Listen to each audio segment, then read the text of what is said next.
श्रीगुरुभ्यो नमः। हरिः ओम्। योऽन्तः प्रविश्य मम वाचमिमां प्रसुप्तां सञ्जीवयत्यखिलशक्तिधरस्फुधाम्ना पुण्यांश्च हस्तचरणश्रवणं त्वगादीन् प्राणान् नमो भगवते पुरुषाय तुभ्यम्। भवनिर्वादादिर्नमो भोगिवाग्मी गणपतिरपि जन्तुर्जायते प्राज्ञमौलिः भारती सा मम वचति दत्ता सन्निधिं मानसे च तपो विद्याभिरप्त्यादिसद्गुणोघाकरानहं वादिराजगुरून् वन्दे हयग्रीवपदाश्रयान्। पूज्याय राघवेन्द्राय सिद्धिधर्मरताय च भजतां कल्पवृक्षाय नमतां कामधेनवे। ब्रह्मचर्यहरिप्रीतिसविद्यावादशालिनः इष्टदान् कष्टहर्तॄन्नः विद्यामान्यान् मुनीन् नमः। श्रीगुरुभ्यो नमः।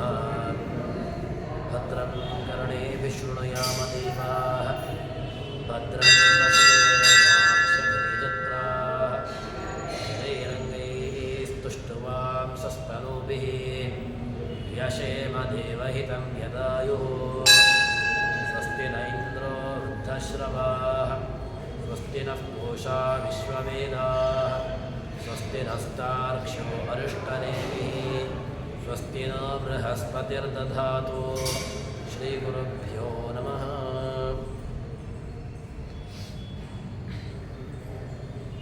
ಜಗತ್ತಿನ ಸೃಷ್ಟಿಯ ಕ್ರಮವನ್ನು ಹೇಳುತ್ತಾ ಇದ್ದಾರೆ. ಯಾವ ರೀತಿಯಾಗಿ ಭಗವಂತ ಈ ಜಗತ್ತನ್ನು ಸೃಷ್ಟಿ ಮಾಡ್ತಾನೆ ಎಂಬುದಾಗಿ ಉಪನಿಷತ್ತು ಆ ಒಂದು ವಿವರಣೆಯನ್ನು ನೀಡ್ತದೆ. ಭಗವಂತ ಜಗತ್ತನ್ನು ಯಾವ ಕಾರಣಕ್ಕೋಸ್ಕರವಾಗಿ ಜಗತ್ತನ್ನು ಸೃಷ್ಟಿ ಮಾಡ್ತಾನೆ ಅಂತಂದರೆ ಅದಕ್ಕೆ ಈ ಸೃಷ್ಟಿಯ ವಿಚಾರದಲ್ಲಿಯೂ ಕೂಡ ಬೇರೆ ಬೇರೆ ವಿಚಾರವನ್ನು ಹೇಳ್ತಾರೆ. ಭಗವಂತನ ಸೃಷ್ಟಿ ಅದು ಜಡಾತ್ಮಕವಾಗಿರತಕ್ಕಂತಹ ಜಗತ್ತಾಗಿ ಭಗವಂತನೇ ಅಲ್ಲಿ ಪರಿಣಾಮ ಆಗ್ತಾನೆ ಅಂತ ಕೆಲವರು ಹೇಳ್ತಾರೆ. ಇನ್ನು ಜಗತ್ತು ಒಂದು ರೀತಿಯಾಗಿ ಅದು ಸ್ವಪ್ನ, ಹೇಗೆ ಸ್ವಪ್ನವೋ ಅದೇ ರೀತಿಯಾಗಿ ಭಗವಂತ ಈ ಜಗತ್ತನ್ನು ಸೃಷ್ಟಿ ಮಾಡುವಂತಹದ್ದು ಎಂಬುದಾಗಿ ಕೆಲವರು ಹೇಳುತ್ತಾರೆ. ಇನ್ನು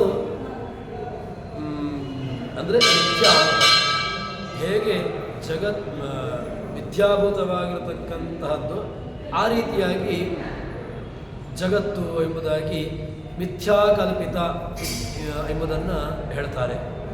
ಅಂತೂ ಜಗತ್ತನ್ನು ಅವರವರ ವ್ಯವಸ್ಥಾನುಸಾರವಾಗಿ ತಮ್ಮ ತಮ್ಮ ಚಿಂತನಾನುಸಾರವಾಗಿ ಅಲ್ಲಿ ಹೇಳ್ತಾರೆ.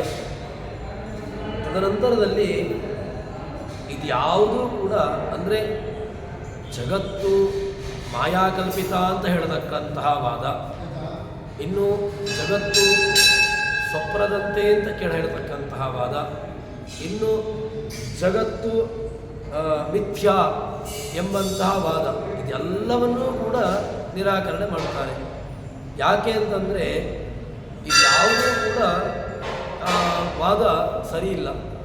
ಅದಕ್ಕೋಸ್ಕರವಾಗಿ ಅದರ ವಿಚಾರವನ್ನು ನಮಗೆ ಹೇಳ್ತಾರೆ. ಹೇಗೆ ಜಗತ್ತಿನ ಸೃಷ್ಟಿಯ ವಿಚಾರ ಹೇಗೆ ಅಂತಂದರೆ ಅದನ್ನು ನಮಗೆ ಉಪನಿಷತ್ತು ತೆರೆದಿರುತ್ತದೆ.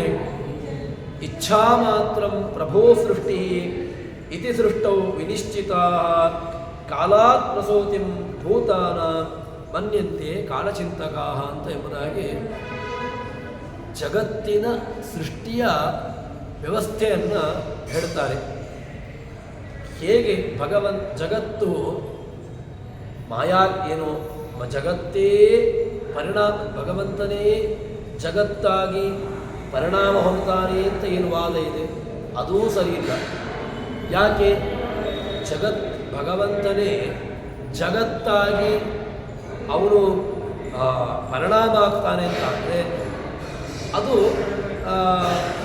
ಆ ವಾದ, ಆ ಭಾಸ್ಕರಾಚಾರ್ಯರ ವಾದ ಅದು ಭಗವಂತನೇ ಅಲ್ಲಿ ಪೂರ್ತಿ ಜಡವಾಗಿರತಕ್ಕಂತಹ ಜಗತ್ತಾಗಿ ಪರಿಣಾಮ ಆಗ್ತಾನೆ ಅಂತ. ಆದರೆ ಆ ರೀತಿಯಾಗಿರ್ತಕ್ಕಂತಹ ಏನು ವ್ಯವಸ್ಥೆಯನ್ನು ನಮಗೆ ಶಾಸ್ತ್ರಗಳು ಹೇಳಲಿಲ್ಲ. ಮತ್ತು ಸೃಷ್ಟಿ ಹೇಗೆ ಅಂತ ಕೇಳಿದರೆ, ಭಗವಂತನ ಈ ಜಗತ್ತಿನ ಸೃಷ್ಟಿಯನ್ನು ಹೇಳುವಾಗ ಇಚ್ಛಾ ಮಾತ್ರ ಪ್ರಭೋ ಸೃಷ್ಟಿ, ಭಗವಂತ ಕೇವಲ ಇಚ್ಛೆಪಟ್ಟು, ಅಂದರೆ ತಾನು ಈ ಜಗತ್ತನ್ನು ಸೃಷ್ಟಿಸಬೇಕು ಎಂಬುದಾಗಿ ಚಿಂತನೆ ಮಾಡಿದ, ಅದರಿಂದಾಗಿ ಜಗತ್ತಾಯಿತು. ಈ ರೀತಿಯಾಗಿರತಕ್ಕಂತಹ ವ್ಯವಸ್ಥೆ ಹೊರತು ಜಗತ್ತು ಮಾಯಾಕಲ್ಪಿತ ಅಥವಾ ಭಗವಂತ ಜಗತ್ತಾಗಿ ಪರಿಣಾಮ ಹೊಂದುವಂತಹದ್ದು, ಇದು ಯಾವ ವಾದಗಳು ಕೂಡ ಸರಿಯಾಗಿರ್ತಕ್ಕಂತಹ ವಾದಗಳಲ್ಲ. ತದನಂತರದಲ್ಲಿ ಏನು ಇಚ್ಛಾ ಮಾತ್ರದಿಂದಾಗಿ ಏನು ಭಗವಂತ ಸೃಷ್ಟಿ ಮಾಡ್ತಾನೆ ಅನಾಯಾಸವಾಗಿ, ಅವನಿಗೆ ಯಾವುದೇ ರೀತಿಯಾಗಿರ್ತಕ್ಕಂತಹ ಒಂದು ಆಯಾಸ ಇಲ್ಲ. ಅಂದರೆ ತಾನು ಈ ಜಗತ್ತನ್ನು ಸೃಷ್ಟಿ ಮಾಡಬೇಕು ಅಂತ ಯೋಚನೆ ಮಾಡ್ತಾನೆ. ಯೋಚನೆ ಮಾಡಿದ್ರಿಂದಾಗಿ ಭಗವಂತ ಈ ಜಗತ್ತನ್ನು ಸೃಷ್ಟಿಯಲ್ಲಿ ಬಿಡ್ತಾನೆ. ಇದು ಹೀಗೆ ವ್ಯವಸ್ಥೆ. ಇಚ್ಛಾ ಮಾತ್ರ, ಯಾವುದೇ ಅನಾಯಾಸವಾಗಿ ಯಾವುದೇ ರೀತಿಯಾಗಿರತಕ್ಕಂತಹ ಒಂದು ವಿಳಂಬ ಇಲ್ಲದೆ ಭಗವಂತ ಜಗತ್ತನ್ನು ಸೃಷ್ಟಿ ಮಾಡ್ತಾನೆ. ಇನ್ನು ತಾನು ವಿಕಾರ ಹೊಂದೋದಿಲ್ಲ. ಇನ್ನು ಏನು ತಾನೇ ಜಗತ್ತಾಗಿ ಪರಿಣಾಮ ಹೊಂದುತ್ತಾನೆ ಅಂತ ಏನು ವಾದ ಇದೆ, ಪರಿಣಾಮವಾದ, ಅದೂ ಕೂಡ ಸರಿಯಿಲ್ಲ. ಜಗತ್ತಾಗಿ ತಾನೂ ಕೂಡ ಪರಿಣಾಮ ಹೊಂದೋದಿಲ್ಲ. ತಾನು ಪ್ರತ್ಯೇಕವಾಗಿ ಜಗತ್ತಿಗಿಂತ ಪ್ರತ್ಯೇಕವಾಗಿ ತಾನು ಇರ್ತಾನೆ. ಜಗತ್ತಿನ ನಿಯಾಮನವನ್ನು, ಅಂದರೆ ಜಗತ್ತು ಯಾರ ಅಧೀನವಾಗಿ ಇರ್ತದೆ ಅಂತ ಕೇಳಿದರೆ ಅದು ಅವನ ಅಧೀನವಾಗಿರ್ತದೆ. ಇದು ಭಗವಂತನ ವ್ಯವಸ್ಥೆ. ಜಗತ್ತನ್ನು ಭಗವಂತ ಸೃಷ್ಟಿ ಮಾಡಿದಾಗ ತಾನು ಅದನ್ನು ತನ್ನ ಅಧೀನದಲ್ಲಿಟ್ಟುಕೊಂಡು, ತನ್ನ ಹತೋಟಿಯಲ್ಲಿಟ್ಟುಕೊಂಡು ಜಗತ್ತನ್ನು ತಾನು ನಿಯಮನೆ ಮಾಡ್ತಾ ಇರ್ತಾನೆ. ಇತಿ ಸೃಷ್ಟವು ವಿನಿಶ್ಚಿತಾ. ಮತ್ತು ಕಾಲಾತ್ ಪ್ರಸೂತಿ ಮನ್ಯಂತೆ ಕಾಲಚಿಂತಕಾ. ಭಗವಂತ ಇದು ಯಾರು ಎಲ್ಲವೂ ಭಗವಂತನನ್ನು ಕಾಲವೇ ಯಾರು ಕಾಲದಿಂದಾಗಿ ಆಗ್ತದೆ ಅಂದರೆ, ಕಾಲ ಎಂಬುದು ಪ್ರತ್ಯೇಕವಾಗಿಲ್ಲ. ಭಗವಂತನೇ ಕಾಲಾಂತರ್ಗತ, ಕಾಲ ನಿಯಾಮಕ, ತ್ರಿಕಾಲ. ಅವನು ಎಲ್ಲವನ್ನೂ ಕೂಡ, ಅಂದರೆ ಕಾಲದ ಒಳಗಿದ್ದುಕೊಂಡು ಕಾಲಾತೀತನಾಗಿ, ಕಾಲ ನಿಯಾಮಕನಾಗಿ ಎಲ್ಲವನ್ನೂ ಕೂಡ ತಾನು ಅದನ್ನು ಸೃಷ್ಟಿ ವ್ಯವಸ್ಥೆಯಾಗಿ ಇಟ್ಟುಕೊಂಡಿದ್ದಾನಲ್ವ, ಇದು ಭಗವಂತನ ವ್ಯವಸ್ಥೆ. ಅದರಿಂದಾಗಿ ಈ ಕಾಲ ಯಾರು ಅಂತ ಕೇಳಿದ್ರೆ ಬೇರೆ ಯಾರೂ ಅಲ್ಲ, ಕಾಲ ಅಂತ ಹೇಳಿದ್ರೆ ಅದು ಭಗವಂತ. ಈ ಪರತತ್ವನಾಗಿರತಕ್ಕಂತಹ ಭಗವಂತನಿಂದಾಗಿ, ಅಂದರೆ ಕಾಲದಿಂದಾಗಿ ಈ ಜಗತ್ತು ಎಂಬುದು ಅದು ಬಂದಿದೆ. ಈ ರೀತಿಯಾಗಿ ಜಗತ್ತಿನ ಉತ್ಪತ್ತಿ, ಇದು ಜಗತ್ತಿನ ಸೃಷ್ಟಿಯ ವ್ಯವಸ್ಥೆ ಎಂಬುದನ್ನು ಹೇಳ್ತಾರೆ. ಅದಕ್ಕೋಸ್ಕರವಾಗಿ ಅದನ್ನು ಇದು ಒಳ್ಳೆಯ ಭಾಷ್ಯಕಾರರು ಅದನ್ನು ಬಿಡಿಸ್ತಾರೆ. ಯಾವ ರೀತಿಯಾಗಿ ಅಂತ ಕೇಳಿದ್ರೆ, ಬಹುಧಾ ಪ್ರಾಹು ಜ್ಞಾನಿನಃ ಅಜ್ಞಾನಿನಃ. ಈ ಜಗತ್ತಿನ ಸೃಷ್ಟಿಯನ್ನು ಜ್ಞಾನಿಗಳು ಒಂದು ರೀತಿಯಾಗಿ ಅದನ್ನು ವಿಮರ್ಶೆ ಮಾಡ್ತಾರೆ, ಅಜ್ಞಾನಿಗಳು ತಮ್ಮ ಯೋಚನಾ ದೃಷ್ಟಿಯಿಂದಾಗಿ ತಾವು ಅದನ್ನು ಹೇಳ್ತಾರೆ. ಇಲ್ಲಿ ಎರಡು ವಚನಗಳು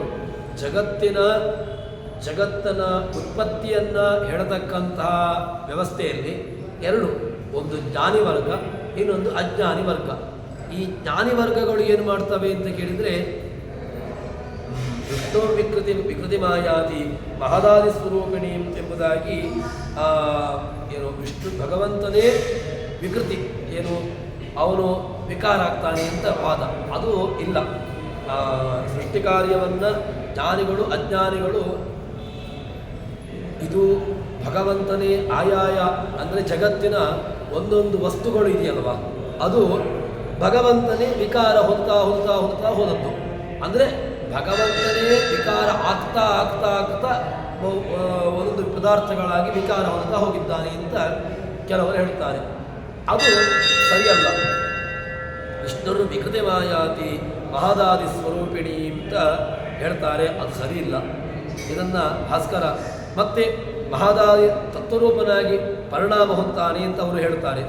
ಇನ್ನು ಸ್ವಪ್ನದ ವ್ಯವಸ್ಥೆಯಂತೆ ಐಂದ್ರಜಾಲಿಕ ಹೇಗೆ ಇಂದ್ರಜಾಲವನ್ನು ಬಲ್ಲವನು ಐಂದ್ರಜಾಲಿಕ, ಅವನು ತನ್ನ ಕೈಚಳಕದಿಂದಾಗಿ ಅಥವಾ ಯಾವುದೋ ಒಂದು ತನ್ನ ಕೈಚಳಕದಿಂದಾಗಿ ಏನು ಮಾಡ್ತಾನೆ, ಯಾವುದೋ ಒಂದು ವಸ್ತುವನ್ನು ಬರುವಂತೆ ಮಾಡ್ತಾನೆ, ಇನ್ನೊಂದು ಸಂದರ್ಭದಲ್ಲಿ ಆ ವಸ್ತು ಅಲ್ಲಿಂದ ಹೋಗುವಂತೆ ಮಾಡ್ತಾನೆ. ಇದು ಜಗತ್ತು ಹಾಗಲ್ಲ. ಜಗತ್ತನ್ನು ಭಗವಂತ ಸೃಷ್ಟಿ ಮಾಡುವಾಗ ಒಬ್ಬ ಐಂದ್ರಜಾಲಿಕ ಹೇಗೋ ಆ ರೀತಿಯಾಗಿ ಭಗವಂತ ಅಲ್ಲ. ಐಂದ್ರಜಾಲಿಕನ ರೀತಿಯಲ್ಲಿ ಅಂದರೆ ಇಂದ್ರಜಾಲವನ್ನು ಬಲ್ಲವನು ಹೇಗೋ ಆ ರೀತಿಯಾಗಿ ಭಗವಂತ ಅಲ್ಲ. ಮತ್ತು ಐಂದ್ರಜಾಲಿಕ ಅದು ಅತಾತ್ವಿಕ. ಐಂದ್ರಜಾಲಿಕ ಸೃಷ್ಟಿ ಏನಿದೆ ಅದು ಅತಾತ್ವಿಕವಾಗಿರತಕ್ಕಂತಹದ್ದು, ಅದು ತಾತ್ವಿಕ ಅಲ್ಲ. ಮತ್ತು ಜಗತ್ತು ಹಾಗಲ್ಲ. ಜಗತ್ತು ಏನು ಅಂತ ಕೇಳಿದರೆ ಅದು ತಾತ್ವಿಕ, ಅದು ಯಥಾರ್ಥ ಸ್ವರೂಪ. ಅದು ಏನು ಜಗತ್ತು ಏನಿದೆ ಅದು ಯಥಾರ್ಥವಾಗಿರತಕ್ಕಂತಹ ವ್ಯವಸ್ಥೆ.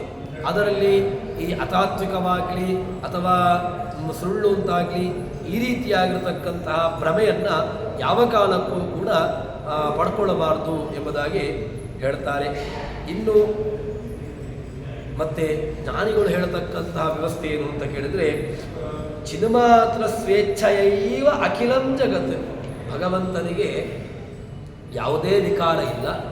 ಆ ಚಿತ್ಸ್ವರೂಪ, ಜ್ಞಾನಸ್ವರೂಪ, ಆನಂದ ಸ್ವರೂಪನಾಗಿರತಕ್ಕಂತಹ ಭಗವಂತ ಏನಾಗಿದೆ, ಅವನ ಅಧೀನವಾಗಿ ವಿಕಾರ ಶೂನ್ಯವಾಗಿರತಕ್ಕಂತಹ ಭಗವಂತನ ಜ್ಞಾನಾತ್ಮಕವಾಗಿರತಕ್ಕಂತಹ ಇಚ್ಛೆ, ಅದರಿಂದಾಗಿ ಎಲ್ಲ ಆಗ್ತಾ ಉಂಟು. ಜಗತ್ತು ಏನು ಕಾಣ್ತಾ ಇದೆ, ಜಗತ್ತಿನ ವಿಕಾರಗಳು ಅಂದರೆ ಜಗತ್ತು ಹುಟ್ಟಿದ್ದು ಏನು ಕಾಣ್ತಾ ಇದೆ ಅದು ಅತಾತ್ವಿಕ ಅಲ್ಲ. ಅದು ಭಗವಂತನ ಇಚ್ಛೆಯಿಂದಲೇ, ಭಗವಂತನ ಅನುಗ್ರಹ, ಭಗವಂತನ ಇಚ್ಛೆ, ಇಚ್ಛಾ ಜ್ಞಾನ ಕ್ರಿಯಾ, ಇದು ಮೂರೂ ಕೂಡ ಯಾರ್ದು, ಭಗವಂತನದ್ದು ಎಂಬುದನ್ನು ನಮಗೆ ಭಾಷ್ಯಕಾರರು ತಿಳಿಸ್ತಾರೆ. ಮತ್ತು ಇನ್ನೊಂದು ಮಹತ್ತತ್ವವಾಗಿ ಭಗವಂತ ಮಹತ್ತತ್ವಾದ ಅಹಂಕಾರ ಸದರ್ಜಶ ವಿಕ್ರಮ ಅಂತ ಹೇಳಿಕೊಂಡು ಅಲ್ಲಿ ಮಹತ್ತತ್ವ, ಅಹಂಕಾರತತ್ವ, ಬುದ್ಧಿತತ್ವ, ಮನಸ್ತತ್ವ ಇತ್ಯಾದಿಗಳ ತತ್ವ ವಿಚಾರವನ್ನು ಹೇಳ್ತಾರೆ. ಅಂದರೆ ಅಲ್ಲಿ ಮಹತ್ತತ್ವ ಹುಟ್ಟಿತು, ಮಹತ್ತತ್ವದಿಂದಾಗಿ ಅಹಂಕಾರ ತತ್ವ ಹುಟ್ಟಿತು, ಅಹಂಕಾರ ತತ್ವದಿಂದಾಗಿ ಮಹತ್ತತ್ವಾದ ಅಹಂಕಾರ, ಮಹತ್ತತ್ವ, ಅಹಂಕಾರತತ್ವ, ಬುದ್ಧಿತತ್ವ, ಮನಸ್ತತ್ವ ಈ ರೀತಿಯಾಗಿರ್ತಕ್ಕಂತಹ ತತ್ವಗಳನ್ನು ಹೇಳ್ತಾ ಬರ್ತಾರೆ. ಇದು ಜಗತ್ತಿನ ಸೃಷ್ಟಿಯ ಪ್ರಕ್ರಿಯೆ. ಈ ಮಹದಾದಿ ವಿಕಾರಗಳೇನಿದೆ ಅದು ಭಗವಂತನೇ ಆದದ್ದಲ್ಲ, ಮತ್ತು ಭಗವಂತನ ಅಧೀನವಾಗಿ ಆದದ್ದಷ್ಟೇ. ಭಗವಂತ ಏನು ಮಾಡ್ತಾನೆ, ಅಲ್ಲಿ ಮಹತ್ತತ್ವದ ಅಭಿಮಾನಿಯಾಗಿರ್ತಕ್ಕಂಥ ಚತುರ್ಮುಖ ಬ್ರಹ್ಮ, ಅಹಂಕಾರ ತತ್ವದ ಅಭಿಮಾನಿಯಾಗಿರ್ತಕ್ಕಂತಹ ರುದ್ರ, ಇವರನ್ನು ತಾನು ಸೃಷ್ಟಿ ಮಾಡ್ತಾನೆ ಎಂಬುದನ್ನು ನಮಗೆ ಹೇಳ್ತಾರೆ. ಇದರಿಂದ ಇದು ಇನ್ನು ಕೆಲವರು ಏನು ಹೇಳ್ತಾರೆ ಅಂತ ಕೇಳಿದರೆ, ಕಾಲನೇ ಎಲ್ಲವೂ ಕೂಡ ಕಾಲ ಅಂತ, ಕಾಲದ ಕೇಚಿತ್ ಕಾಲತೇವ ಈತ ಸೃಷ್ಟಿ ಆಹು ಅಂತ ಅಕೋವಿದ ಅಂತ ಅಲ್ಲಿ ಹೇಳಿಬಿಡ್ತಾರೆ. ಏನು, ಅವರ ಜ್ಞಾನಿಗಳಲ್ಲ, ಯಾರು ಎಲ್ಲವನ್ನೂ ಕಾಲವೇ ಮಾಡ್ತದೆ ಅಂತ ಹೇಳಿದರೆ ಕಾಲ ಅಸ್ವತಂತ್ರ. ಕಾಲವೂ ಕೂಡ ಯಾರ ಅಧೀನವಾಗಿದೆ ಅಂತ ಕೇಳಿದರೆ ಕಾಲವೂ ಕೂಡ ಅಸ್ವತಂತ್ರ. ಕಾಲಕ್ಕೂ ಕೂಡ ಸ್ವಾಭಾವಿಕವಾಗಿರತಕ್ಕಂಥ ಒಂದು ಡೆಸಿಗ್ರೇಷನ್ ಅಥವಾ ಕಾಲ ಎಂಬುದೇ ಒಂದು ಪ್ರತ್ಯೇಕವಾಗಿರತಕ್ಕಂತಹದ್ದಲ್ಲ. ಅದು ಯಾರ ಅಧೀನಕ್ಕೆ ಒಳಪಟ್ಟಿದೆ ಅಂತ ಕೇಳಿದರೆ ಕಾಲವೂ ಕೂಡ ಅವನ ಅಧೀನವಾಗಿ ಉಂಟು. ಆದರೆ ಕಾಲ ನಿತ್ಯ, ನಿತ್ಯವಾಗಿರತಕ್ಕಂತಹ ಕಾಲವೂ ಕೂಡ ಅದು ಅವನ ಅಧೀನ ಅಷ್ಟೇ. ಇದನ್ನು ಇನ್ನು ಕೇಚಿತ್ ರುದ್ರಾತ್ ಬ್ರಹ್ಮಣಶ್ಚ ಅಪ್ರಧಾನಾತ್ ಇತಿ ಚಾಪರೆ, ಇನ್ನು ಬ್ರಹ್ಮನಿಂದಾಗಿ ಸೃಷ್ಟಿ ಅಂತ ಹೇಳ್ತಾರೆ, ಇನ್ನು ರುದ್ರನಿಂದಾಗಿ ಯಾವುದೂ ಕೂಡ ಅಲ್ಲವೇ ಅಲ್ಲ. ಯಾಕೆ? ಎಲ್ಲರೂ ಕೂಡ ಪ್ರಕೃತಿ ಆಗಲಿ, ಕಾಲ ಆಗಲಿ, ಚತುರ್ಮುಖ ಬ್ರಹ್ಮನಾಗಲಿ ಅಥವಾ ರುದ್ರ ಆಗಲಿ, ಇವರಿಂದಾಗಿ ಜಗತ್ತು ಹುಟ್ಟಿದೆ ಇಲ್ಲವೇ ಇಲ್ಲ. ಇವರೆಲ್ಲರೂ ಕೂಡ ಯಾರ ಅಧೀನವಾಗಿದ್ದಾರೆ ಅಂತ ಕೇಳಿದ್ರೆ ಅವನ ಅಧೀನವಾಗಿದ್ದಾರೆ. ಯಾರು ಇಡೀ ಜಗತ್ತನ್ನು ಜನ್ಮಾದ್ಯಸ್ಯೇತಃ ಅತಾದೋ ಬ್ರಹ್ಮ ಜಿಜ್ಞಾಸ ಜನ್ಮಾದ್ಯಸ್ಯೇತಃ ಅಂತ ಎರಡು ಸೂತ್ರಗಳು. ಜನ್ಮಾದಿಗಳನ್ನು ಜಗತ್ತಿಗೆ ಜನ್ಮಾದಿಗಳು ಯಾರಿಂದ ಆಗ್ತದೋ ಅವನು. ಅದು ಯಾರು? ಅದು ಭಗವಂತ. ಇದರಿಂದಾಗಿ ನಾವು ಏನರ್ಥ ಮಾಡಿಕೊಳ್ಳಬೇಕು? ಎಲ್ಲವೂ ಕೂಡ ಅವನ ಅಧೀನವಾಗಿ ಈ ಜಗತ್ತಿನ ವ್ಯವಸ್ಥೆ, ಜಗತ್ತಿನ ಹುಟ್ಟು ಅಥವಾ ವಿಸ್ತಾರ ಇದೆಲ್ಲವೂ ಕೂಡ ಇರುವಂತಹದ್ದು ಅಂತ ಅರ್ಥವನ್ನು ಮಾಡಿಕೊಳ್ಳಬೇಕು. ಸರಿ, ತದನಂತರದಲ್ಲಿ ಭಗವಂತ ಈ ಜಗತ್ತನ್ನು ಸೃಷ್ಟಿ ಮಾಡಿದ ಅಂತ ಹೇಳಿದ್ರಿ. ಸೃಷ್ಟಿ ಮಾಡಿದ್ದು ಯಾಕೆ? ಭಗವಂತನಿಗೆ ಏನಾದರೂ ಆಗಬೇಕಿತ್ತೋ? ನಾವು ಮನೆಯನ್ನು ಕಟ್ತೇವೆ, ನಮ್ಮ ಅಧೀನವಾಗಿ ಮನೆ ಎಂಬುದಾಗಿದೆ. ಮನೆ ಯಾಕೆ ಅಂತ ಕೇಳಿದರೆ ನನ್ನ ವ್ಯವಸ್ಥೆಗೆ, ಅಂದರೆ ನಾನು ಅಲ್ಲಿ ಹೋಗಿ ಇದ್ದುಕೊಂಡು ನನ್ನ ಸಂಸಾರವನ್ನು ನಾನು ನೋಡಿಕೊಳ್ಳುವುದಕ್ಕೋಸ್ಕರವಾಗಿ ನಾವು ಗೃಹ ಇತ್ಯಾದಿಗಳನ್ನು ಕಟ್ಟಿಕೊಳ್ತೇವೆ. ಭಗವಂತನೂ ಕೂಡ ನನಗೆ ಹೊರಗಿರಲಿಕ್ಕಾಗೋದಿಲ್ಲ, ಅದಕ್ಕೋಸ್ಕರವಾಗಿ ನಾನು ಏನು ಮಾಡ್ತೇನೆ? ನಾನು ಮನೆಯನ್ನು ಕಟ್ತೇನೆ, ಮನೆಯ ಒಳಗೆ ಹೋಗಿರ್ತೇನೆ, ಅಥವಾ ಈ ರೀತಿಯಾಗಿ ಎಲ್ಲ ಈ ವ್ಯವಸ್ಥೆಗಳು ಯಾಕೆ ಅಂತ ಕೇಳಿದರೆ ನನಗೋಸ್ಕರವಾಗಿ. ಇದು ಕೂಡ ಭಗವಂತನೂ ಕೂಡ ಜಗತ್ತು ಭಗವಂತ ಸೃಷ್ಟ್ಯಾದಿಗಳನ್ನು ಮಾಡ್ತಾನೆ. ಆ ಸೃಷ್ಟ್ಯಾದಿಗಳು ಯಾಕೆ? ಭಗವಂತ ಈ ಜಗತ್ತಿನ ಸೃಷ್ಟ್ಯಾದಿಗಳನ್ನು ಮಾಡುವಂತಹದ್ದು ಯಾವ ಕಾರಣಕ್ಕೋಸ್ಕರ ಅಂತ ಕೇಳಿದರೆ ಏನಾದರೂ ಅವನಿಗೆ ಅದರಿಂದ ಪ್ರಯೋಜನ ಉಂಟಾ? ಹಾಗಲ್ಲ. ಅದನ್ನು ಹೇಳ್ತಾರೆ, ಭೋಗಾರ್ಥಂ ಸೃಷ್ಟಿರಿತ್ಯನ್ಯೇ ಕ್ರೀಡಾರ್ಥಂ ಇತಿ ಚ ಅಪರೇ ದೇವಸ್ಯೈಷ ಸ್ವಭಾವೋಯಂ ಆಪ್ತಕಾಮಸ್ಯ ಕಾಸ್ಪೃಹ. ಇದು ದೊಡ್ಡ ಘೋಷವಾಕ್ಯ.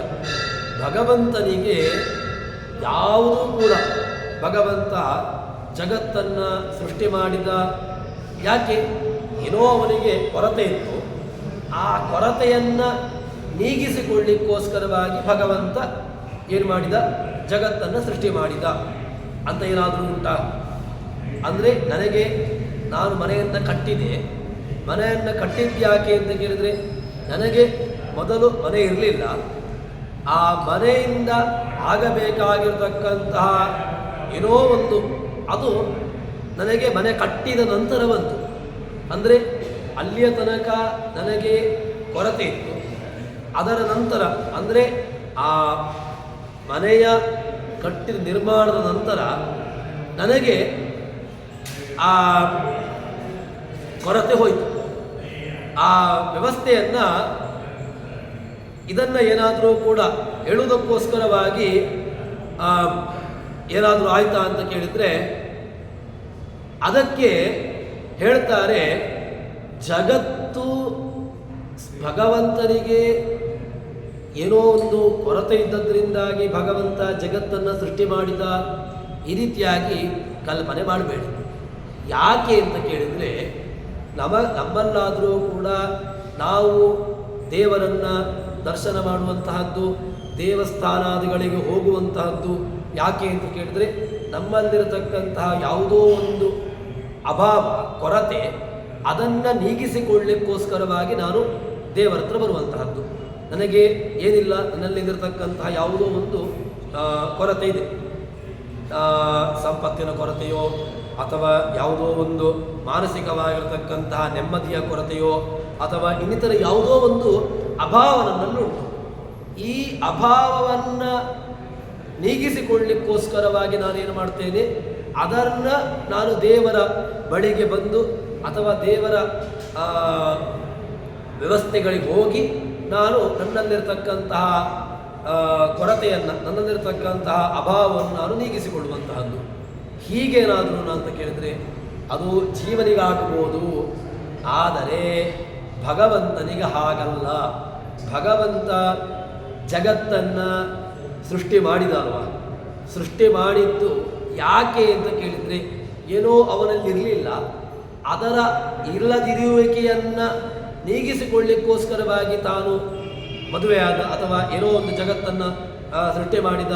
ಇಲ್ಲ, ಹಾಗಲ್ಲ. ಮತ್ತೇನೋ ಕೇಳಿದರೆ ಅದನ್ನು ಉಪನಿಷತ್ತೇ ಚೆನ್ನಾಗಿ ಅದನ್ನು ಹೇಳ್ತದೆ. ಏನು ಅಂತ ಕೇಳಿದರೆ ಭೋಗಾರ್ಥಂ ಸೃಷ್ಟಿರಿತ್ಯನ್ಯೇ ಕ್ರೀಡಾರ್ಥಮಿತಿ ಚಾಪರೆ. ಜಗತ್ತಿನ ವ್ಯವಸ್ಥೆ, ಜಗತ್ತಿನ ಸೃಷ್ಟಿಯನ್ನು ಒಬ್ಬೊಬ್ಬರು ಒಂದೊಂದು ರೀತಿಯಾಗಿ ಒಂದೊಂದು ಮಜಲಿನಂತೆ ಅದನ್ನು ಹೇಳ್ತಾರೆ. ಭೋಗಾರ್ಥಂ, ಭಗವಂತ ಈ ಜಗತ್ತನ್ನು ಮಾಡಿದ್ದು ಯಾಕೆ ಅಂತಂದರೆ ಅವನಿಗೆ ಏನೋ ಒಂದು ಆನಂದವನ್ನು ಪಡಬೇಕಿತ್ತು. ಆ ಆನಂದಕ್ಕೋಸ್ಕರವಾಗಿ ಭಗವಂತ ಏನು ಮಾಡಿದ, ಈ ಜಗತ್ತನ್ನು ಸೃಷ್ಟಿ ಮಾಡಿದ. ಇದನ್ನು ಕೆಲವರು ಹೇಳ್ತಾರೆ. ಇನ್ನು ಕೆಲವರು ಏನು ಹೇಳ್ತಾರೆ ಅಂತ ಕೇಳಿದರೆ ಭಗವಂತ ಈ ಜಗತ್ತನ್ನು ಮಾಡಿದ್ದು ಯಾಕೆ ಅಂತ ಕೇಳಿದರೆ ಕ್ರೀಡಾರ್ಥಮಿತಿ ಚಾಪರೆ. ಏನೋ ಒಂದು ನಾವು ಮಾತನಾಡುವಂಥ ಸಂದರ್ಭದಲ್ಲಿ ನಮ್ಮ ಕೈ ಇತ್ಯಾದಿಗಳ ಇಂದ್ರಿಯಗಳ ಆ ವ್ಯವಸ್ಥೆಯನ್ನು ನಾವು ಹೇಳ್ತೇವೆ. ಇದು ಏನು? ಇದು ಭಗವಂತನೂ ಕೂಡ ಜಗತ್ತಿನಲ್ಲಿ ಸೃಷ್ಟಿಯಾದಿಗಳನ್ನು ಮಾಡುವಂತಹದ್ದು ಏನೋ ಒಂದು ಕೊರತೆಯಿಂದಾಗಿ ಇಲ್ಲ. ಭಗವಂತ ಸೃಷ್ಟಿಯನ್ನು ಮಾಡುವುದು ಅಥವಾ ಇನ್ನಿತರ ಯಾವುದೋ ಒಂದು ಇದನ್ನು ಜಗತ್ತನ್ನು ವಿಸ್ತಾರವನ್ನು ಮಾಡುವುದು, ಇದು ಎರಡೂ ವಿಚಾರವನ್ನು ಹೇಳ್ತಾರೆ. ಭೋಗಾರ್ಥಂ ಸೃಷ್ಟಿರಿತನ್ಯೇ, ಯಾವುದೋ ಒಂದು ಭೋಗಕ್ಕೋಸ್ಕರವಾಗಿ ಅಂತ ಹೇಳ್ತಾರೆ, ಅಥವಾ ಕ್ರೀಡಾರ್ಥಂ. ಇನ್ನು ಕೆಲವರು ಏನೋ ಒಂದವರಿಗೆ ಕ್ರೀಡೆ, ಏನೋ ಒಂದವರಿಗೆ ಆಟ. ಜಗತ್ತನ್ನು ಸೃಷ್ಟಿ ಮಾಡುವ ಮೂಲಕವಾಗಿ ಏನು ಮಾಡ್ತಾರೆ ಅಂತ ಕೇಳಿದರೆ ಅವರು ಒಂದು ಆಟವನ್ನು ಆಡುವಂತಹದ್ದು ಅಂತ ಕೆಲವರು ತಮ್ಮ ಅಭಿಪ್ರಾಯವನ್ನು ಹೇಳ್ತಾರೆ. ಇದು ಎರಡೂ ಅಲ್ಲ. ಮತ್ತು ಏನು ಅಂತ ಕೇಳಿದರೆ ವಸ್ತುತಃ ವಾಸ್ತವಿಕವಾಗಿ ಏನು ಜಗತ್ತನ್ನು ಭಗವಂತ ಮಾಡ್ತಾನಲ್ವ, ಭಗವಂತ ಈ ಜಗತ್ತನ್ನು ಸೃಜಿಸ್ತಾನಲ್ವ, ಇದು ಸೃಜಿಸುವಂತಹದ್ದು ಯಾಕೆ ಅಂತ ಕೇಳಿದರೆ ದೇವಸ್ಯ ಏಷಃ ಸ್ವಭಾವಃ ಅಯಂ. ಏನು ಅಯಂ ಸೃಷ್ಟಿ ಯದ್ವರ್ತತೆ, ಈ ಜಗತ್ತಿನ ಸೃಷ್ಟಿ ಏನಿದೆ ಅದು ಭಗವಂತನ ಸ್ವಭಾವ. ಅದು ಭಗವಂತನಿಗೆ ಸ್ವಾಭಾವಿಕ. ನಾವು ಹೇಗೆ ಅಂತ ಕೇಳಿದರೆ ಒಂದು ಯಾರದೋ ಬಳಿಯಲ್ಲಿ ನಾವು ಮಾತನಾಡ್ತಾ ಇರ್ತೇವೆ, ಅಥವಾ ಏನೋ ಒಂದು ಪಾಠವನ್ನು ಕೇಳುವಾಗಲೂ ಅಥವಾ ಏನೋ ಒಂದು ಇತ್ಯಾದಿಗಳನ್ನು ಮಾಡುವಾಗ ನಾವೇನು ಮಾಡ್ತೇವೆ ಅಂತ ಕೇಳಿದ್ರೆ ನಮ್ಮ ಕೈ ಇತ್ಯಾದಿಗಳನ್ನು ನಾವು ಅದನ್ನು ತಿರುಗಿಸ್ತೇವೆ.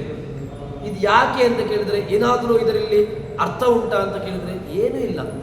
ಭಗವಂತನು ಕೂಡ ಅದೇ ರೀತಿಯಾಗಿ ಭಗವಂತ ಜಗತ್ತನ್ನು ಯಾಕೆ ಸೃಷ್ಟಿ ಮಾಡ್ತಾನೆ ಅಂತ ಕೇಳಿದರೆ ಭಗವಂತನ ಸ್ವಭಾವ ಅಷ್ಟೇ, ಹೊರತು ಬೇರೇನೂ ಇಲ್ಲ.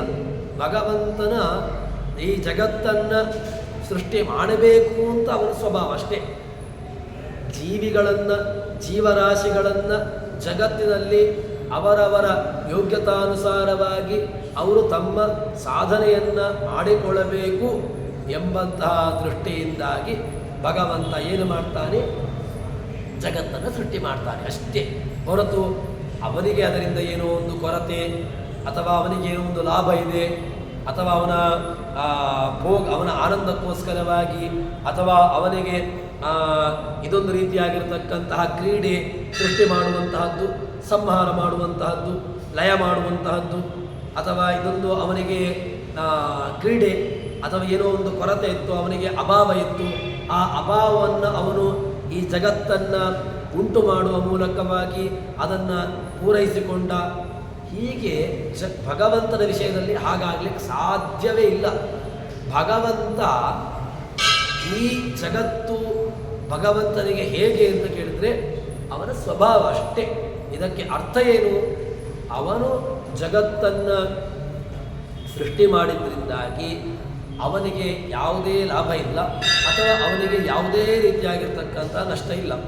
ಮತ್ತು ಏನಕ್ಕೋಸ್ಕರವಾಗಿ ಮಾಡ್ತಾನೆ? ಲೀಲಾಜಾಲವಾಗಿ ಅನಾಯಾಸವಾಗಿ ಮಾಡ್ತಾನೆ.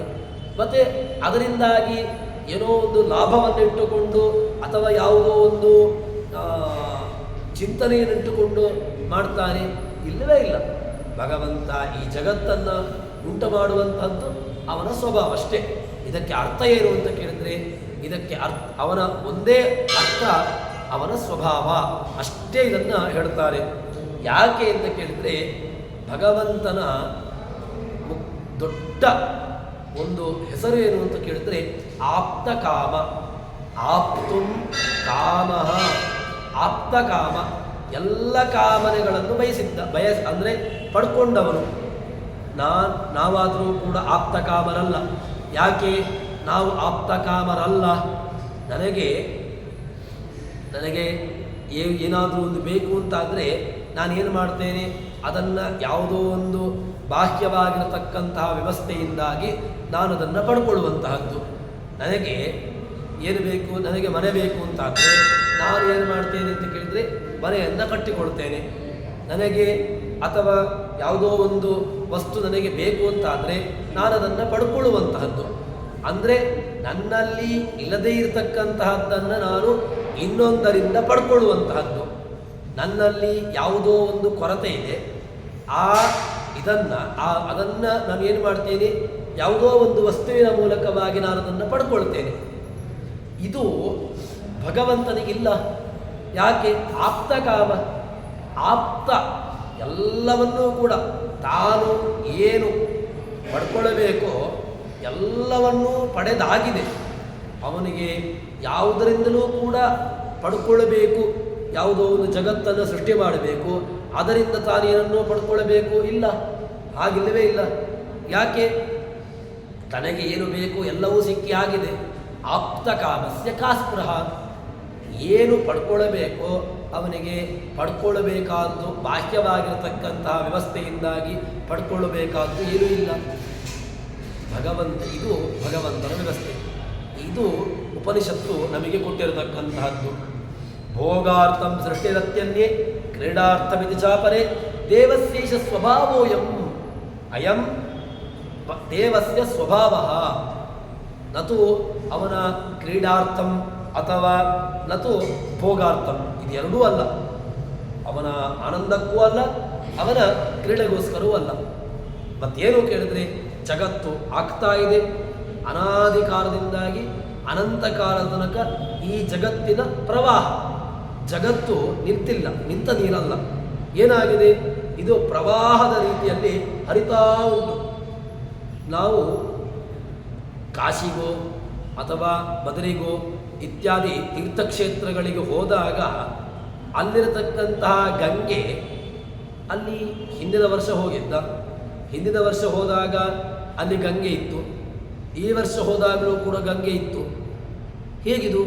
ಅದೇ ಗಂಗೆ ಇದ್ದಾಳು ಅಂತ ಕೇಳಿದ್ರೆ ಗಂಗೆ ಇದ್ದಾಳೆ.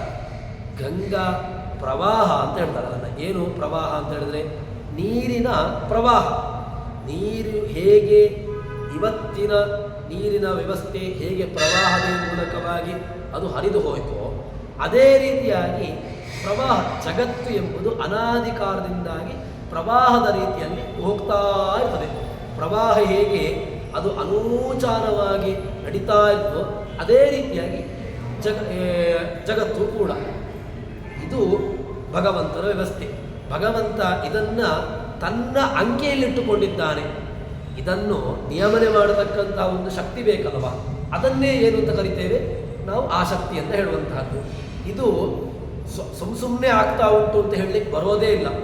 ಜಗತ್ತಿನಲ್ಲಿ ಯಾವುದೂ ಕೂಡ ತನ್ನಿಂತಾನೇ ಆಯಿತು ಅಂತ ಹೇಳಲಿಕ್ಕೆ ಸಾಧ್ಯವೇ ಇಲ್ಲ.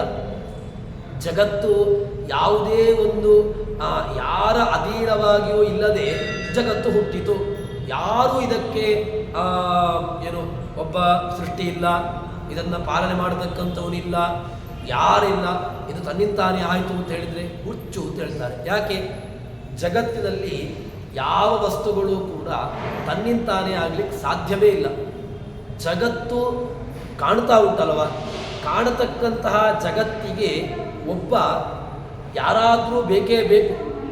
ಅದನ್ನು ನಾವು ಹೇಳ್ತಕ್ಕಂತಹ ಶಕ್ತಿ ಯಾರು ಅಂತ ಕೇಳಿದ್ರೆ ಅದನ್ನು ನಾವು ಭಗವಂತ ಅಂತ ಹೇಳುವಂತಹದ್ದು. ಏನಾಗಿದೆ, ಅವನು ಈ ಜಗತ್ತನ್ನು ತನ್ನ ಹತೋಟಿಯಲ್ಲಿ ತನ್ನ ಅಂಕೆಯಲ್ಲಿಟ್ಟುಕೊಂಡು ಏನು ಮಾಡ್ತಾ ಇದ್ದಾನೆ, ಜಗತ್ತನ್ನು ವಿಸ್ತಾರವನ್ನು ಮಾಡ್ತಾ ಇದ್ದಾನೆ.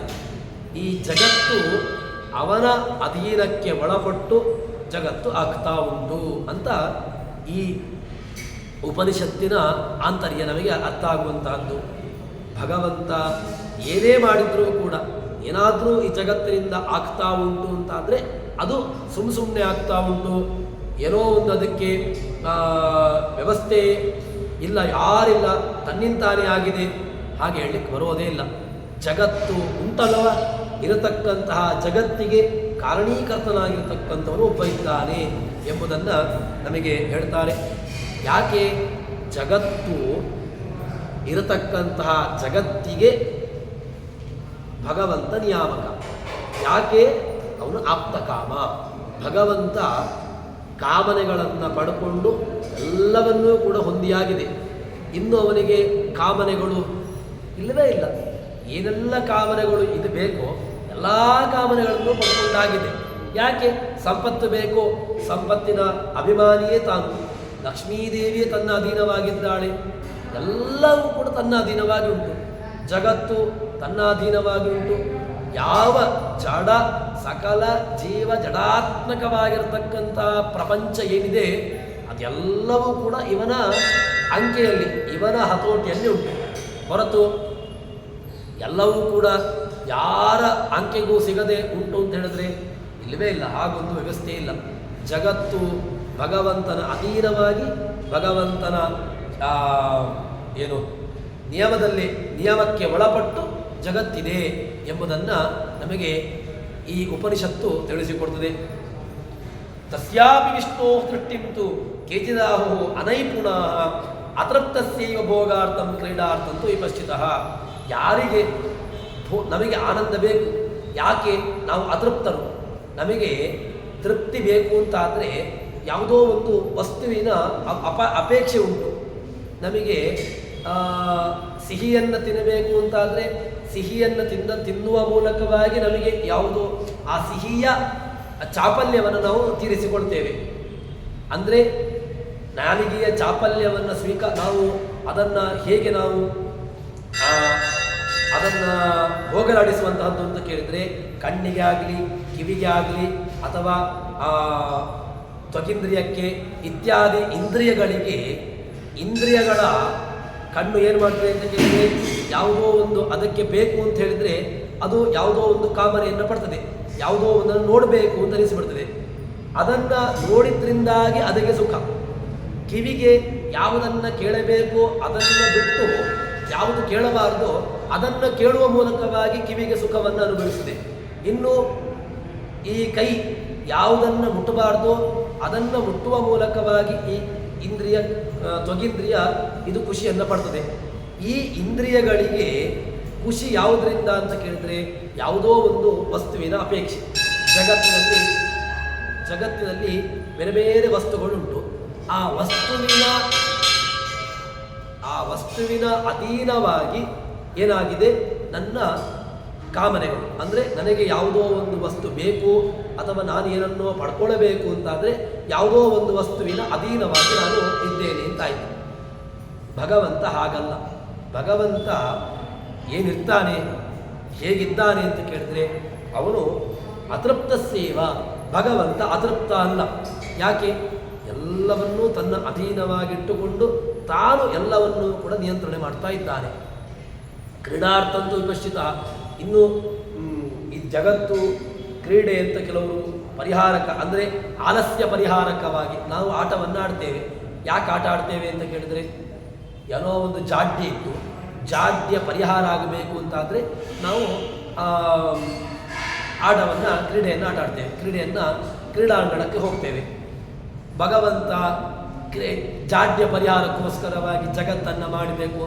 ಅವನಿಗೇನು ಆ ರೀತಿಯಾಗಿರತಕ್ಕಂತಹ ಜಾಡ್ಯಾದಿಗಳಾಗಲಿ, ಆಲಸ್ಯಾದಿಗಳಾಗಲಿ, ಅಥವಾ ದುಃಖಾದಿಗಳಾಗಲಿ ಇದಿಲ್ಲವೇ ಇಲ್ಲ ಅವನಿಗೆ. ಯಾಕೆ? ಎಲ್ಲವನ್ನೂ ಅವನು ಪಡ್ಕೊಂಡಾಗಿದೆ. ಅದಕ್ಕೋಸ್ಕರವಾಗಿ ನೀವು ಜಗತ್ತನ್ನು ಹೇಳುವಂತಹ ಬಗೆಯನ್ನು ವ್ಯತ್ಯಾಸ ಮಾಡಿಕೊಳ್ಬೇಕು. ಮತ್ತೇನು ಜಗತ್ತು ಇದೆ ಅಲ್ವಾ, ಆ ಇರತಕ್ಕಂತಹ ಜಗತ್ತು ಹೇಗಿದೆ, ಯಾಕಿದೆ ಅಂತ ಕೇಳಿದ್ರೆ, ಸಾಚ ಕ್ರೀಡಾ ಸ್ವಭಾವ ಅಸ್ಯ ಕುತಃ ಅದೃಪ್ತ್ಯ ಸ್ಪೃಹ ವಿಭೋ. ಹರಿವಂಶದ ಮಾತನ್ನು ಉಲ್ಲೇಖ ಮಾಡ್ತಾರೆ.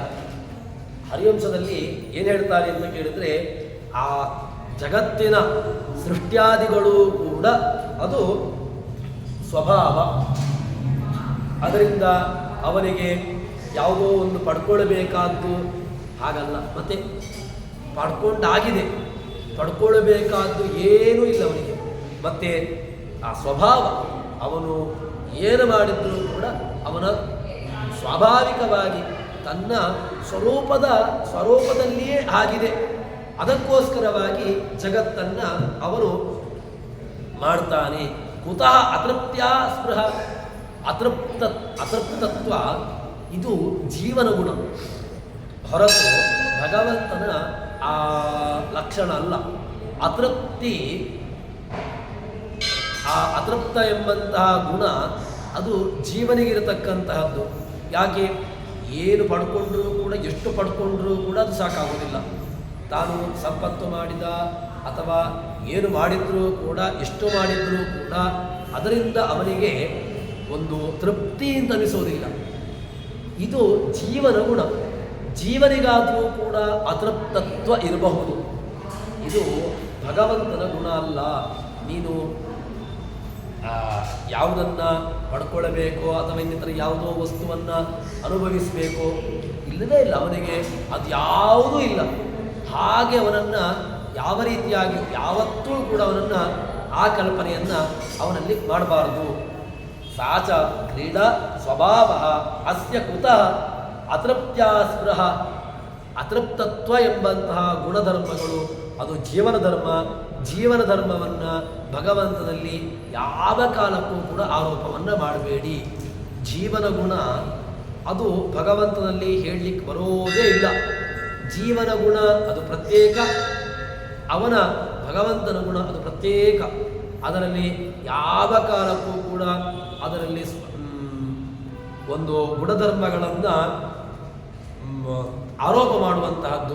ಒಬ್ಬನ ಗುಣಧರ್ಮವನ್ನು ಇನ್ನೊಬ್ಬನಲ್ಲಿ ಅಂದರೆ ಭಗವಂತನಲ್ಲಿ ಅದರ ಆರೋಪವನ್ನು ಮಾಡತಕ್ಕಂತಹದ್ದು ಯಾವ ಕಾಲಕ್ಕೂ ಕೂಡ ಇದು ಸಲ್ಲ ಎಂಬುದನ್ನು ಹೇಳುತ್ತಾರೆ.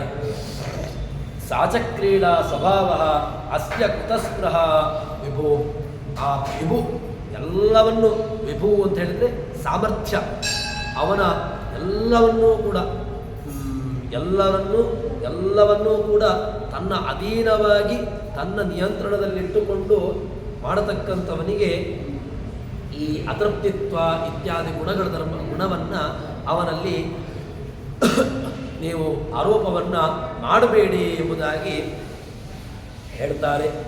ಹೀಗೆ ಅತೃಪ್ತಿಯಿಂದಾಗಿ ಅವನಿಗೆ ಬಯಕೆ ಅಂತ ಹೇಳಲಿಕ್ಕೆ ಬರೋದಿಲ್ಲ ಅಂತ ಭಗವಂತನ ಗುಣಧರ್ಮವನ್ನು, ಇದು ಸಾಮಾನ್ಯ ಗುಣಧರ್ಮಗಳಲ್ಲ, ಇದು ಭಗವಂತನಲ್ಲಿರತಕ್ಕಂತಹ ವಿಶಿಷ್ಟ ಗುಣ. ಭಗವಂತನಲ್ಲಿ ಬಿಟ್ಟು ಈ ಗುಣಧರ್ಮಗಳು ಬೇರೆ ಯಾರಲ್ಲೂ ಕೂಡ ಬರಲಿಕ್ಕೆ ಸಾಧ್ಯವೇ ಇಲ್ಲ. ಅಷ್ಟು ಅದ್ಭುತವಾಗಿರತಕ್ಕಂತಹ ವ್ಯವಸ್ಥೆ ಭಗವಂತನದ್ದು. ಇಡೀ ಜಗತ್ತನ್ನು ಯಾರನ್ನ, ಸಾಮಾನ್ಯ ಅಲ್ಲ, ಜಗತ್ತಿನ ಚೇತನಾತ್ಮಕವಾಗಿರ್ತಕ್ಕಂತಹ ಜಗತ್ತುಗಳು, ಅಚೇತನ ಪ್ರಕೃತಿಗಳು ಅಂತ ಇದೆ, ಚೇತನಕೃತಿಗಳು ಅಂತ ಇದೆ. ಎಲ್ಲವನ್ನೂ ಕೂಡ ತನ್ನ ಹತೋಟಿಯಲ್ಲಿ, ಯಾಕೆ ಎಷ್ಟೋ ಜಗತ್ತು ಆಗಿ ಹೋಗಿದೆ, ಎಷ್ಟೋ ಜಗತ್ತುಗಳು ಮುಂದೆ ಬರಲಿಕ್ಕಿದೆ. ಇದೆಲ್ಲವನ್ನೂ ಕೂಡ ತಾನು ಏನು ಮಾಡ್ತಾನೆ ಅಂತ ಕೇಳಿದರೆ, ತನ್ನ ಅಂಕೆಯಲ್ಲಿ ತನ್ನ ಹತೋಟಿಯಲ್ಲಿ ಇಟ್ಟುಕೊಂಡು ಇದನ್ನು ನಡೆಸ್ತಾ ಇದ್ದಾನಲ್ಲ, ಇದು ಭಗವಂತನ ಸಾಮರ್ಥ್ಯ ಎಂಬುದನ್ನು ನಮಗೆ ಉಪನಿಷತ್ತು ತಿಳಿಸಿಕೊಡುತ್ತದೆ. ಹೀಗೆ ಆ ಮಾಂಡೂಕ್ಯ ಉಪನಿಷತ್ತಿನ ಮೊದಲ ಭಾಗವನ್ನು, ಪ್ರಥಮ ಖಂಡವನ್ನು ಇಲ್ಲಿಗೆ ನಿಲ್ಲಿಸ್ತಾರೆ. ಇದು ಭಗವಂತನ ಸಾಮರ್ಥ್ಯ. ಭಗವಂತ ಎಷ್ಟು ಗುಣಧರ್ಮಗಳನ್ನು ಹೊಂದಿದ್ದಾನೆ, ಅವನ ಸಾಮರ್ಥ್ಯಗಳು ಏನು, ಅವನಲ್ಲಿರತಕ್ಕಂತಹ ವಿಶಿಷ್ಟವಾಗಿರತಕ್ಕಂತಹ ಸಾಮರ್ಥ್ಯಗಳನ್ನು ತಾವು ಅದನ್ನು ಒಂದೊಂದೇ ಪಟ್ಟಿ ಮಾಡಿ ಅದನ್ನು ಹೇಳುತ್ತಾರೆ. ಹೀಗೆ ಪ್ರಥಮ ಖಂಡದಲ್ಲಿ ಮಾಂಡೂಕ್ಯೋಪನಿಷತ್ತಿನ ಪ್ರಥಮ ಖಂಡದಲ್ಲಿ ಭಗವಂತನ ವಿಶಿಷ್ಟ ಗುಣಧರ್ಮಗಳನ್ನು ವಿಚಾರ ಮಾಡಿ ಅದನ್ನು ಹೇಳಿದ್ದಾರೆ. ಇನ್ನು ಮುಂದಿನ ದ್ವಿತೀಯ ಖಂಡದಲ್ಲಿ ಭಗವಂತನ ಇನ್ನಷ್ಟು ಸ್ವಪ್ನದ ಬಗ್ಗೆ ಅಥವಾ ಇನ್ನಷ್ಟು ಅದರ ವಿಚಾರಗಳನ್ನು ಅದರಲ್ಲಿ ಮುಂದಕ್ಕೆ ಹೇಳ್ತಾರೆ. ಅದನ್ನು ಮುಂದಕ್ಕೆ ಸೇರಿದಾಗ ನೋಡೋಣ ಅಂತ ಹೇಳುವಲ್ಲಿ ಹರಿಪ್ರಿಯತಾ ಶ್ರೀಕೃಷ್ಣಾರ್ಪಿತಮಸ್ತು. ಯಸ್ಸರವಣ ಸಂಪೂರ್ಣ ಸರ್ವದೋಷ ವಿರಚಿತ ಪ್ರಿಯತಾಂ ಪ್ರದೇವಾದ ವಿಷ್ಣು ಮೇ ಪರಮಸ್ವೃತ ಶ್ರೀಕೃಷ್ಣಾರ್ಪಿತಮಸ್ತು.